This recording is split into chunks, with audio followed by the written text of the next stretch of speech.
Disability Research Guide to Schizophrenia.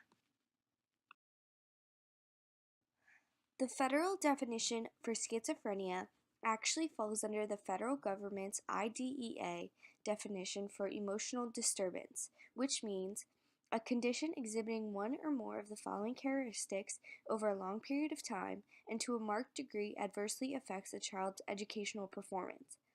An inability to learn that cannot be explained by intellectual, sensory, or health factors, an inability to build or maintain satisfactory interpersonal relationships with peers and teachers, inappropriate types of behavior or feelings under normal circumstances, a general pervasive mood of unhappiness or depression, a tendency to develop physical symptoms related to fear associated with personal or school problems.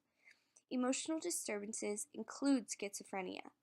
The term does not apply to children who are socially maladjusted, unless it is determined that they have an emotional disturbance. Similar to the federal definition, the state definition states emotionally disturbed means a condition exhibiting one or more of the following characteristics over a long period of time and to a marked degree that adversely affects a child's educational performance due to an inability to learn that cannot be explained by intellectual, sensory, or health factors, an inability to maintain satisfactory interpersonal relationships with peers and teachers, inappropriate types of behavior or feeling under normal circumstances, a general pervasive mood of unhappiness or depression, or a tendency to develop physical symptoms of fear associated with personal or school problems. Listed here are the diagnostic criteria for those who may be schizophrenic.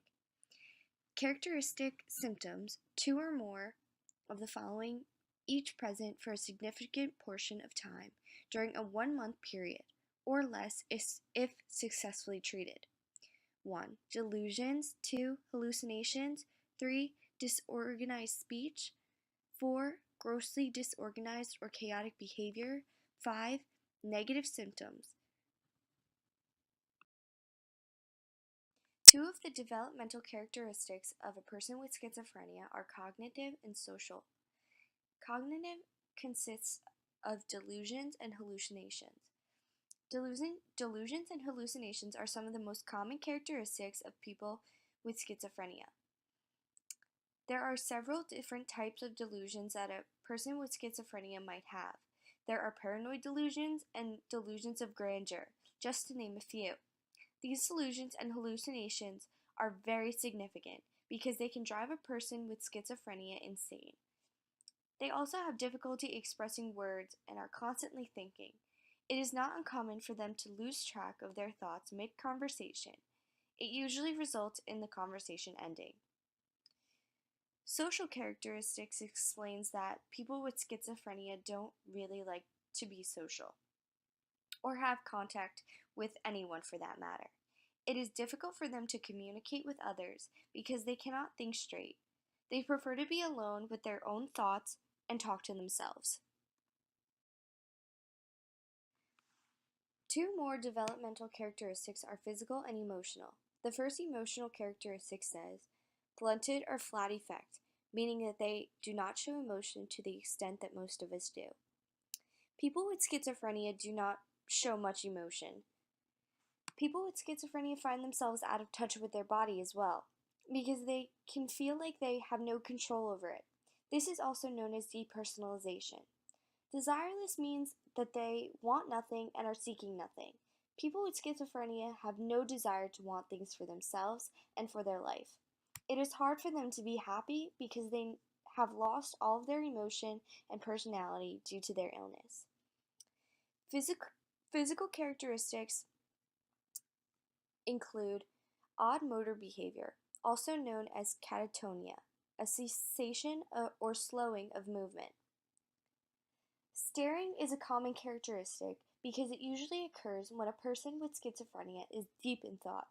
And when people with schizophrenia are found deep in thought, it's usually because their mind is racing and they're thinking all these random thoughts.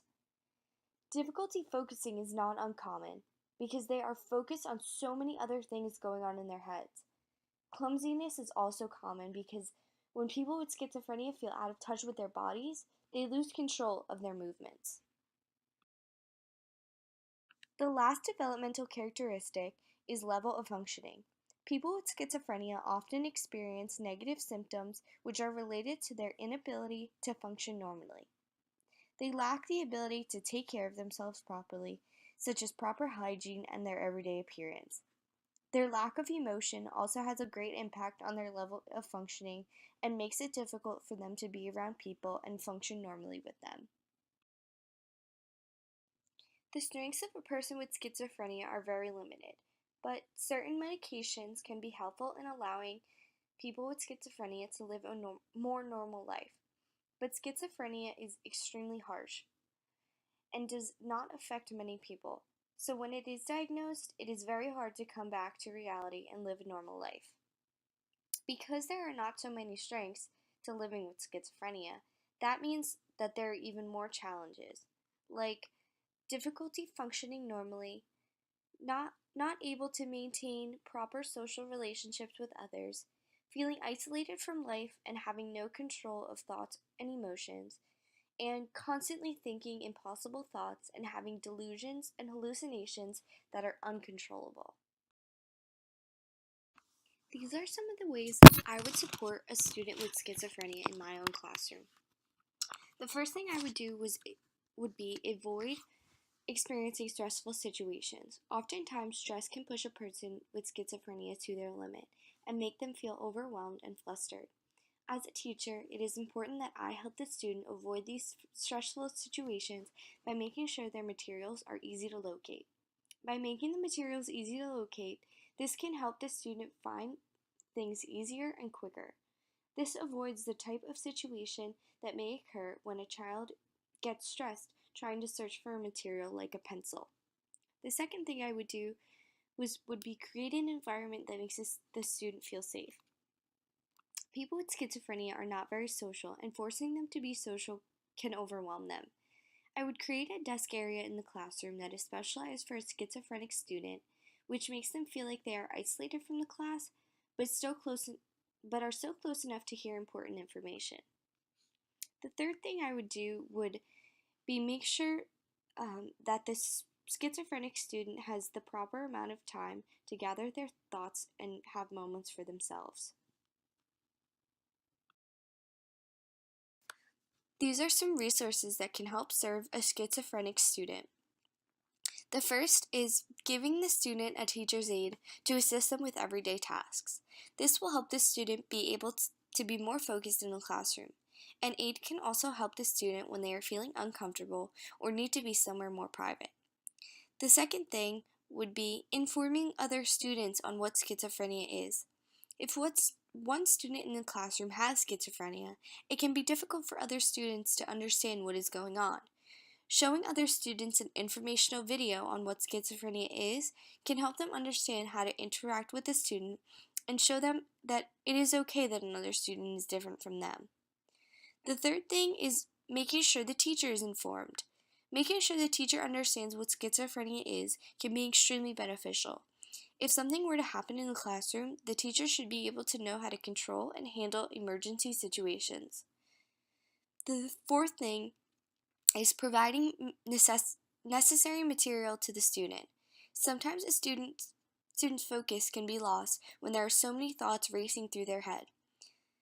Give the student materials that can help him or her focus better, or technology to keep them on track. The fifth thing is teaching students the importance of treating others with respect. Students with schizophrenia can feel extremely isolated from their peers. Making sure that all students respect that there is something different about one of their fellow students is extremely important. They should never make that student feel bad about themselves.